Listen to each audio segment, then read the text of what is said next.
മക്കൾ അമ്മയെ കെട്ടിപ്പിടിച്ചു. അമ്മ ഇതാ കൈ എടുത്ത് ഒരു കുട്ടിയുടെ ദേഹത്ത് വെച്ചിട്ട് കിടന്നുറങ്ങുന്നുണ്ട്. 4 പേരുണ്ട്, തമ്മിത്താൻ കുശുംബരാണ്.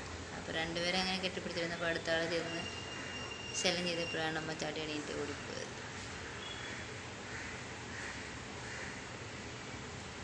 ആദ്യം 4 പേരും കൂടെ ഒന്നിച്ച് കിടന്നുറങ്ങുകയായിരുന്നു. കണ്ടില്ല, അമ്മ ഇങ്ങനെ സ്നേഹത്തോടെ ചേർത്ത് പിടിക്കുന്നു. അമ്മയുടെ സ്നേഹവും കരുതലും അതാണ് മാറ്റി നിർത്താൻ പറ്റുന്നതാണ്. ആ ഒളിഞ്ഞിരിക്കുന്നതാണ് ചട്ടമ്പി, അത് കുശുമ്പയാണ്. അവൾക്ക് അമ്മ വേറെ ആരും സ്നേഹിക്കുന്നത്, അമ്മ മറ്റാരെയും സ്നേഹിക്കുന്നത് ഇഷ്ടമല്ല.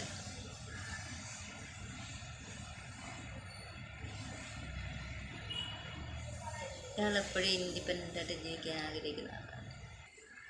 ഇതേ കണ്ടോ, വഴക്കുണ്ടാക്കി തുടങ്ങി അവരെ 2 പേരെ എണീപ്പിച്ച് വിടാനുള്ള ശ്രമമാണ് ഈ നടക്കുന്നത്. അമ്മയുടെ കളറുള്ള ആൾ എപ്പോഴും തനിച്ച് എലിയെ പിടിച്ചിരുന്ന് കഴിക്കും. കൂട്ടത്ത് കൂടാതെ മാറിയിരുന്ന് എലികൾ വരുമ്പോൾ എന്നെ പിടിച്ച് കഴിക്കുന്നതാണ്. കണ്ടില്ലേ, കുശുമ്പ കയറി കിടക്കുന്നുണ്ട്. അവർക്ക് 2 പേരുടെയും പുറത്തോട്ട് കയറി കിടന്ന് അമ്മയുടെ ദേഹത്ത് കിടക്കും.